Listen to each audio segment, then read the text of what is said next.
Olá, bom dia. Uma notícia divulgada pelo Conselho Nacional de Justiça informou que 110 magistrados brasileiros se encontram em situação de risco ou em perigo. Mas por que isso acontece? O que determina essa situação para esses magistrados? O que pode ser feito para reverter essa situação? É sobre isso que nós vamos conversar no programa de hoje, e quem veio conversar comigo sobre esse assunto é o doutor Ângelo dos Santos, que é presidente da Associação de Magistrados do Maranhão. Bom dia, doutor Ângelo. Bom dia, Elda. Obrigado por estar mais uma vez aqui com a gente para conversar. Sempre um prazer. Essa situação, 110 magistrados, a gente pode dizer que isso é um número alto para juízes que estão numa situação de ameaça, vamos dizer, situação de perigo. Aqui no Maranhão, a gente segue essa tendência? A gente tem uma certa quantidade de magistrados, sim, que passam por escolta 24 horas, isso é sempre avaliado pelo nosso setor da Diretoria de Segurança Institucional do Tribunal de Justiça. Então, nós temos algumas situações, houve um investimento muito grande nos últimos 2 anos, principalmente nos fóruns, né, que a gente chama de reforço na segurança orgânica do tribunal, que é vídeo monitoramento, porte detector de metais, mas aliado a isso, em alguns casos é necessário ter escolta parcial, às vezes escolta 24 horas, mas escolta total. Às vezes alguns colegas têm andado com colete à prova de balas. É mesmo? Isso tudo é avaliado pela Diretoria de Segurança Institucional do Tribunal, a partir dos fatos como vão acontecendo. Quer dizer, nossa situação não é tão tranquila. Eu imaginei que a gente tivesse uma situação um pouquinho mais tranquila, não. Não, porque isso tem acontecido em virtude também do desempenho da função do magistrado, que diariamente combate o crime organizado, tem que analisar questões do crime organizado, questões eleitorais, questões que envolvem situação de risco. Isso acaba que hoje a violência cresce um crescente muito grande, acaba vindo contra o magistrado. A gente pode dizer que magistrado hoje é uma profissão de risco? Podemos dizer, com esses dados apresentados pelo CNJ, sim. Inclusive, tem sido feito cada vez mais avançado nesses estudos e isso tem concluído nesse sentido, que tem sido uma carreira de risco em virtude do que passa na mão do magistrado, do que o magistrado trata com crescente, como eu falei assim, infelizmente, com o crescimento do crime organizado, da violência, acaba que o magistrado tendo que julgar esses casos e o magistrado julgando esses casos, alguém vai se sentir prejudicado. Alguém vai se sentir prejudicado e acaba tendo. As reações são das mais variadas formas.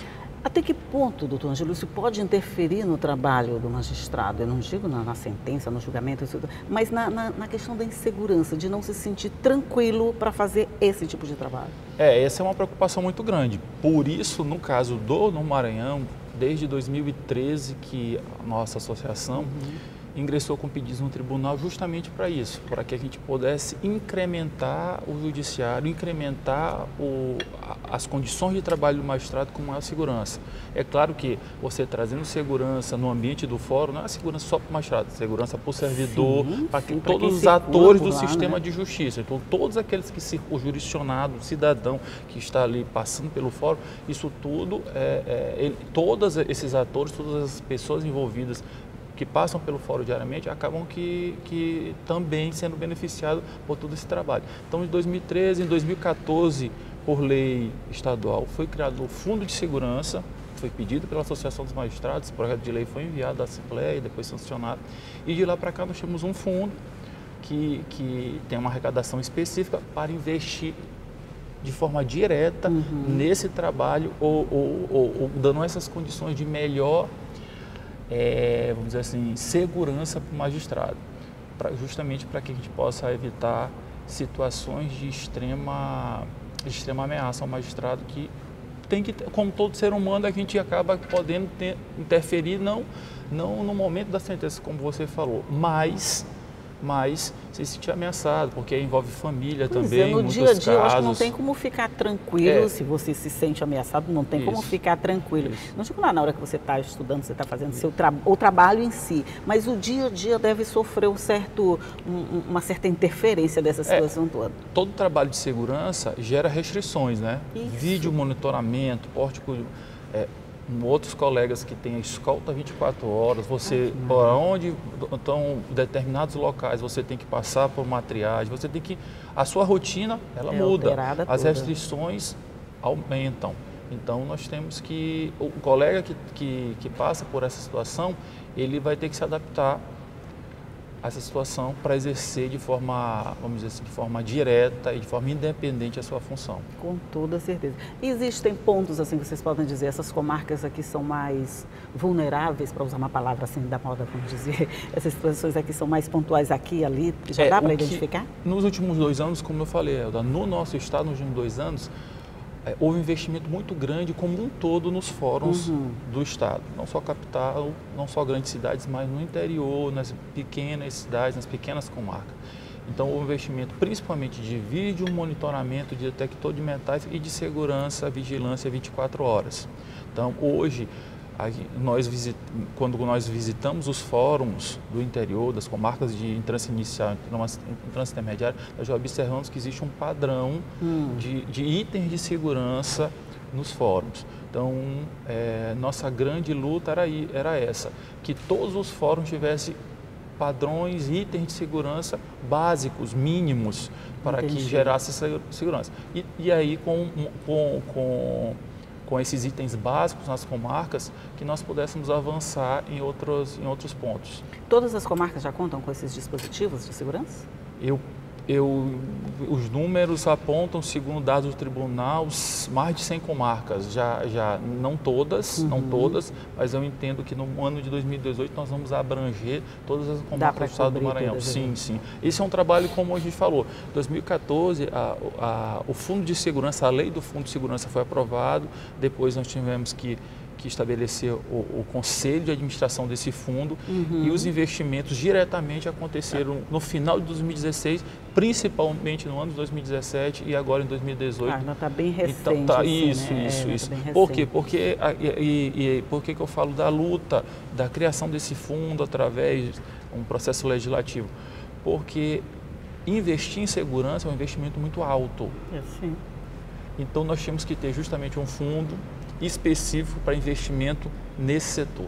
Então, a criação que surgiu de uma exigência do CNJ, a associação fez a intervenção no tribunal e de lá para cá a gente observa que nós avançamos de forma bem, vamos dizer assim, bem elogiosa.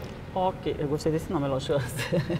Mas a gente vai fazer um rápido intervalinho agora na nossa conversa, mas daqui a pouco a gente volta para falar um pouquinho mais sobre a questão da segurança no solo. É só um minutinho.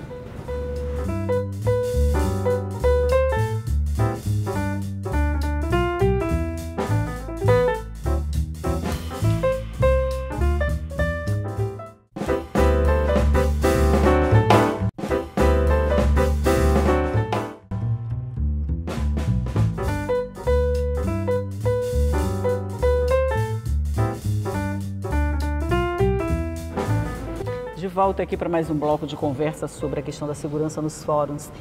Eu gostaria de saber, então, agora, depois de tudo isso, que já foi criado o fundo, foi criado o conselho gerenciador desse fundo, já dá para sentir, eu sei que está muito recente ainda, mas já dá para sentir o resultado desse trabalho? Isso, com certeza. A lei do Fundo de Segurança completou 4 anos agora, em abril desse ano, Elda. E a gente observa porque o investimento, como eu disse, tem o recurso destinado para esse investimento. O investimento de segurança é sempre um investimento que exige um dispêndio muito grande de dinheiro, mas a gente observa que hoje todos os fóruns, segurança privada, armada, vídeo monitoramento, detector de metais, e aí a Diretoria de Segurança Institucional do Tribunal tem avançado, como aquisição de coletes à prova de balas, viaturas, tribunal, deslocamento às comarcas. Nós temos uma diretoria de segurança institucional dentro do tribunal, uma equipe especializada com setores de inteligência, com setor de proteção direta ao magistrado. Então, isso é um setor que não pode ser muito divulgado. Sim. Por conta do próprio trabalho deles, é um trabalho que a gente não pode, mas existe de forma muito profissional dentro do Tribunal de Justiça do Maranhão. Eu imagino a sensação do juiz que precisa andar com colete à prova de bala o tempo todo. Deve ser uma situação muito Chata para dizer o mínimo, né? Para Isso, dizer o mínimo. isso. E existem alguns desses magistrados que a gente pode dizer que eles estão numa situação mais vulnerável, por exemplo, os criminais. Eles estão mais sujeitos a esse tipo de coisa ou independe? Em virtude da demanda, é o que se presume que podem sofrer mais situação de risco em virtude no dia a dia deles, estar julgando, processando aqueles que respondem por processos criminais. Mas a gente observa também que tem, não só no Maranhão, mas no mundo como um todo, situações também de juízes de varas de família que correm risco também por conta das discussões que passam. Questões eleitorais, nós estamos perto de uma questão, pós do ano eleitoral, então nós também temos, os números foram falados de 110 juízes em situação de risco no Brasil. É bom registrar daqui desses 110, 97 da Justiça Estadual. Isso, a gente ainda pode ampliar um pouquinho esses números, porque citaram lá que 4 eram da Justiça Eleitoral. Como a Justiça Eleitoral, na maioria das vezes, é cumprida pela função do juiz estadual, nós poderíamos até dizer que desses 110, 101 são juízes estaduais que estão nesse rol dos juízes em situação de risco. Então, claro, a Justiça Estadual é aquela que abrange o atendimento maior. Pois é, está mais perto também do cidadão, também, né? Mais perto. E também é a primeira caixa de ressonância. E também tem a demanda muito próxima no sentido de estar julgando crimes, as questões eleitorais, o crime organizado que tem acontecido muito, né? As questões de corrupção também que envolve quase sempre tensões. Se a gente for pegar, vai todas de alguma forma afetando essa segurança, por né? Por isso é que o setor de segurança do tribunal, ele não se restringe só aos juízes criminais, ele faz um trabalho, esse mapeamento, sempre com muito critério, com muita técnica, porque ele sabe que não fica restrito só aos juízes criminais. Ano de eleição, a gente falou aí, a questão eleitoral influencia muito. Ano de eleição é uma preocupação a mais? É uma preocupação a mais. E a Corregedoria Eleitoral tem essa preocupação porque já iniciaram, né, as reuniões nessa questão de segurança. O efetivo tem que ser deslocado ao interior, o trabalho das forças de segurança tem que acontecer, isso fica a cargo da Corregedoria Eleitoral. E, claro, a Associação dos Magistrados, com o nosso diretor de segurança, todas as reuniões de diretoria Isso já começou a acontecer, né? A eleição já está bem aí, em outubro, né? Então, as reuniões acontecendo, sempre tem um membro da nossa diretoria de segurança participando, porque justamente isso, não só transmitir, mas ter a organização da questão de segurança, porque tem que aumentar o efetivo. Em alguns casos, tropas federais são deslocadas para determinados municípios. Então, isso tudo faz parte do trabalho, do estudo da logística da questão de segurança para as eleições. E, de alguma forma, um juiz ele pode se recusar a trabalhar no município que é considerado assim? Aqui a gente já teve alguns incidentes bem graves em período eleitoral, mas, de alguma forma, o magistrado ele pode se recusar a servir no município desse que é considerado um pouquinho mais violento? Elda, existem questões remotíssimas, mas excepcionalíssimas que, por questão de segurança, o setor de segurança indicou uma remoção temporária do magistrado, até que a situação fosse contornada e depois ele voltasse a retornar ao seu local de trabalho. Mas ele recusa, não.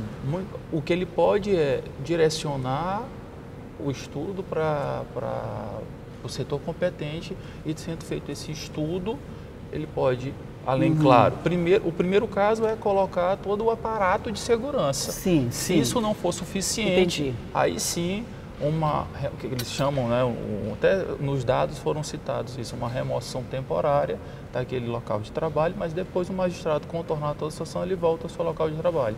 Até porque tem a situação da inamovibilidade, que ele só vai sair por questão de pedido dele em termos de remoção, de uma promoção, que aí fica muito ao critério do magistrado. Entendi. Não é uma coisinha simples não assim, não é algo simples. Eu não quero ficar aqui, eu quero ir para outro município, eu vou sair. Não é bem assim. E por si só, como você volta ao início se você afirmou, Hoje é considerado uma profissão de risco, ou um trabalho de risco? Sim, é considerado justamente por isso, porque você tem que enfrentar. Tá? Está sobre a sua mesa, você tem que decidir e nem sempre aquele que a decisão recai, fica satisfeito com a decisão. E faz parte do trabalho. Então, sem dúvida. Se você faz parte do trabalho, você tem que fazer o trabalho ônus, pronto. Né? Tem bônus e tem ônus, né? Isso. Então tá, nós vamos de novo fazer um rápido intervalinho aqui, a gente volta logo, é só um minuto.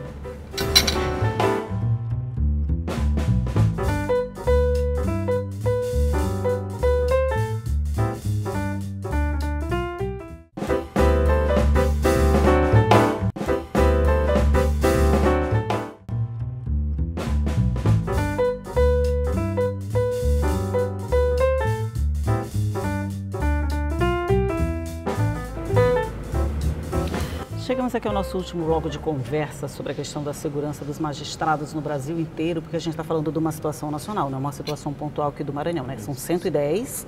E o senhor está me falando que desses 38 já andam com escolta 24 horas por dia? Isso, esses dados do CNJ apontaram. Dos 110 que estão em situação de risco, 38 estavam, segundo os dados do CNJ, com escolta total. O que significa para o juiz, doutor Ângelo, essa escolta total?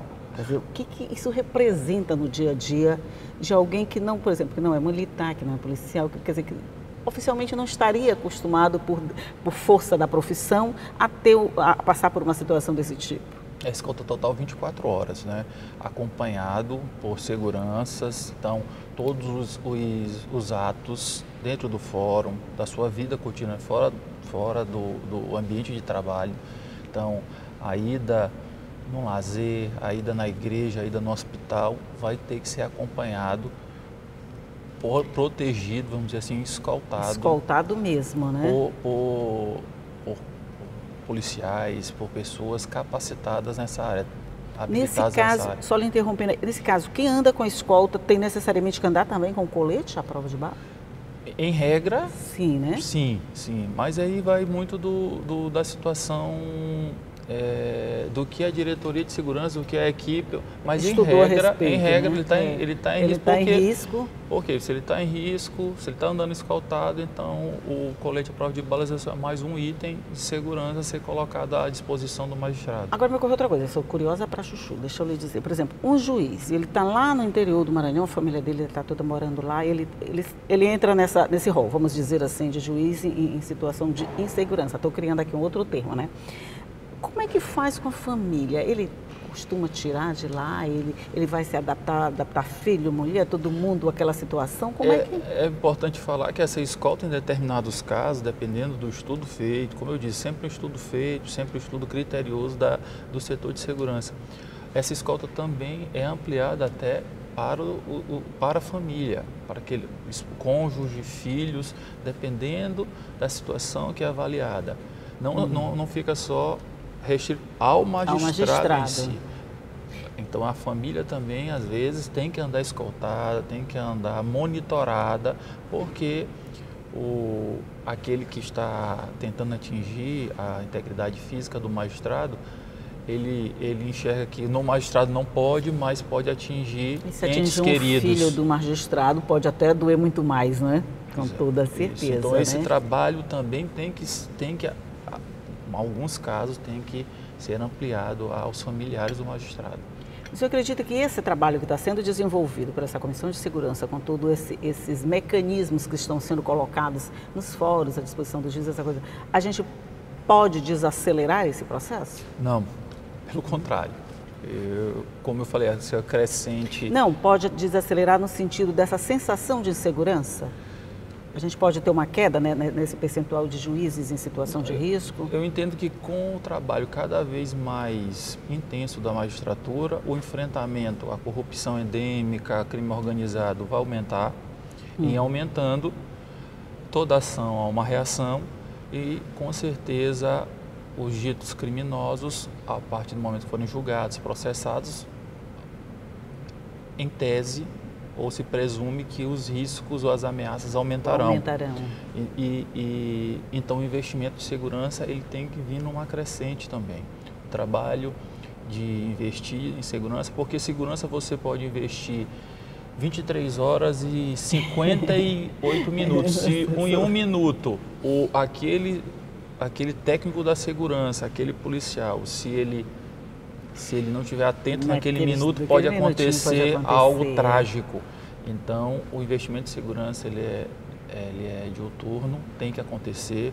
Eu entendo que as equipes já foi uma determinação, e eu entendo que hoje todos os tribunais, com determinação do CNJ, resolução, acho que, se não me falha a memória, 176, todos têm que ter diretoria de segurança institucional dentro do tribunal. Antes não era essa a realidade, hoje já existe. Então, e cada vez o investimento é maior. A equipe técnica, como eu disse, trabalho de inteligência, trabalho de proteção, magistrado, diretoria de segurança institucional, então envolve um corpo já bem razoável, e eu acho que a tendência é aumentar, porque essa questão de segurança, e a gente pode observar sempre em episódios que aconteceram. Já aconteceram episódios aqui no Maranhão de queima de fogos. Isso. No Rio de Janeiro, infelizmente, uma colega veio a óbito, né? Veio assassinada. E que nem era criminal, né? Teve a situação Scioli, do Rio, que se transformou naquela mas teve simbologia toda, mas teve outras que não, né? Situações que nem no âmbito criminal atuava, que também sofreram ameaças, a invasão de fórum.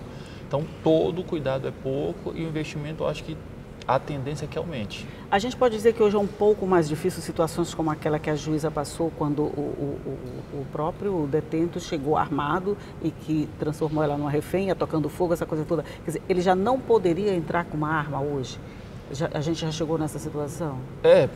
Tem as barreiras, como eu falei, dentro dos fóruns do Maranhão, detector de metais, segurança, vídeo monitoramento. Então já fica um pouquinho mais difícil. Tem as barreiras, né? As barreiras que, como eu falei, são itens de segurança que nós vamos agregando e que vão dificultando essa possibilidade de acontecer, ou minimizando, né? Fazendo com que a gente tornando que o percentual diminua cada vez mais. Quer dizer, dificulta, diminui, mas não impede necessariamente, né? Não impede, Não é porque pode acontecer, e o que a gente não quer que aconteça, né? Mas pode acontecer. Quando a gente fala que o crime ele está hoje organizado, é porque ele sempre vai buscar meios de tentar ultrapassar essa questão de segurança. E, de alguma forma, os envolvidos precisam estar também um passo além, buscando mais aperfeiçoamento nesse sistema de segurança para garantir a integridade dos... Quando a gente fala, e você tocou no ponto da escolta, a escolta, ela muda a vida do magistrado, aquele que está. Porque eles vão ter restrições, a rotina é completamente alterada. Muda a rotina. Ele pode sair para jogar um futebolzinho, por exemplo? Ele pode, mas não com a frequência, não com a mesma constância que ele ia. Eu observo isso em alguns colegas, não só conversando com colegas do nosso estado, mas de outros estados, que muda completamente. Aquela rotina semanal dele é alterada por conta de requisitos da própria equipe de segurança que coloca para ele. Olha, nós não vamos ter essa frequência, locais não podem, vamos dizer assim, receber a sua visita agora como era antigamente. Então isso tudo, e ele tem que, o colega vai ter que perceber que muitas questões vão passar muito da mudança, do entendimento da mudança dele.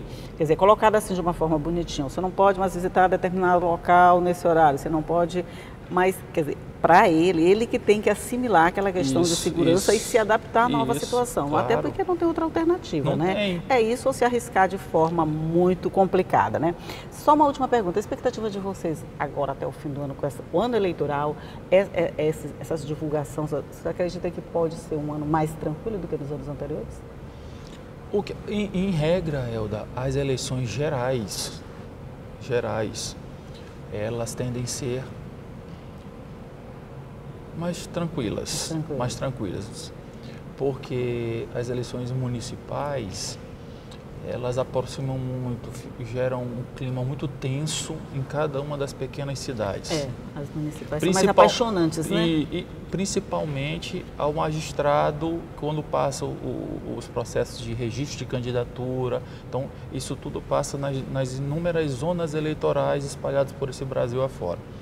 Quando das eleições gerais, por exemplo, os registros de candidatura todos ocorrem junto aos tribunais regionais eleitorais, junto aos tribunais. Tribunal Superior, outro Tribunal Regional regional. Eleitoral. Então, já diminui a tensão, assim, a tensão fica mais localizada e menos capilarizada. Então, a tendência, mas, como eu falei, por isso também que nós temos o cuidado, fomos à corregedoria para que todas as reuniões de segurança já fossem iniciadas e que nós tivéssemos essa participação justamente para isso, para que toda a logística de segurança fosse discutida com o tempo, para que a gente não fique trabalhando muito em cima da eleição. Quanto de forma mais preventiva, melhor resultado a gente... É um planejamento que tem que ser feito muito antecipadamente, com muito cuidado, para garantir que o resultado... Planejamento, é verdade. Para garantir que o resultado seja o melhor possível. Então, vocês vão ter muito trabalho esse ano, com toda certeza. Isso. Ano de eleição sempre o trabalho aumenta. Mas a gente fica torcendo para que dê tudo certo, que essas inovações, esses cuidados que estão sendo tomados dê o resultado que se espera, com toda certeza. Doutor Ângelo Santos, muito obrigado por sua participação no nosso programa mais uma vez. Eu sempre que não seja para falar de assunto ruim, mas falar de assunto muito bom. Outros assuntos. Outros assuntos muito bons. Mas a gente tem que chamar atenção para assuntos como esse também, certeza. Com toda certeza. Muito obrigado e bom dia para o senhor. Eu agradeço mais uma vez. E você já sabe, essa entrevista fica à sua disposição no nosso site. Acesse a hora que você quiser para rever qualquer uma delas. E eu vou esperar você aqui todos os dias às 8h30 da manhã. Tchau.